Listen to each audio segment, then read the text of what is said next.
খারাপ মানুষরা কেন সুখে থাকে, ভালো মানুষেরা কেন কষ্ট পায়? কখনো কি তোমার মনে হয়েছে যারা মিথ্যে বলে, ঠকায়, অন্যায় করে তারাই যেন হাসে, সুখে থাকে, আর যারা সত্যবাদী, ভগবানে বিশ্বাসী তারাই যেন বারবার ভেঙে পড়ে? এই প্রশ্নটাই একদিন কাঁপিয়ে দিয়েছিল মহাভারতের যুদ্ধক্ষেত্রকে। পৌরাণিক কাহিনী। যুদ্ধের আগে এক রাতে পাণ্ডবদের শিবিরে বসে কাঁদছিলেন ধর্মরাজ যুধিষ্ঠির। তিনি বললেন, হে মাধব, আমরা কি কোনো পাপ করেছি?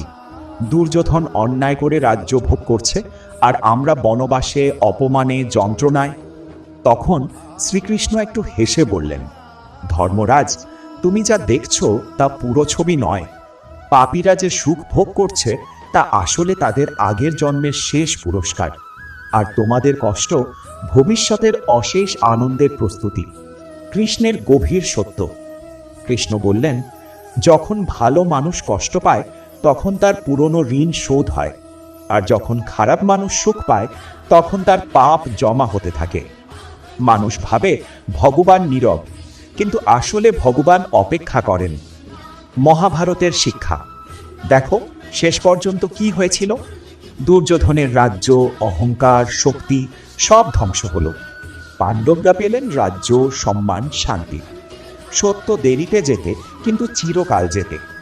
এই কারণেই মহাভারত আজও আমাদের শেখায়, সুখের সময় অহংকার করো না, আর কষ্টের সময় ভেঙে পড়ো না। যদি তুমি ভালো মানুষ হয়ে আজ কষ্ট পাও, তাহলে মনে রেখো, তুমি শাস্তি পাচ্ছ না, তুমি শুদ্ধ হচ্ছ। তোমার জন্য কিছু বড় অপেক্ষা করছে। ভগবান কখনো অন্যায় করেন না, তিনি শুধু সময় নেন।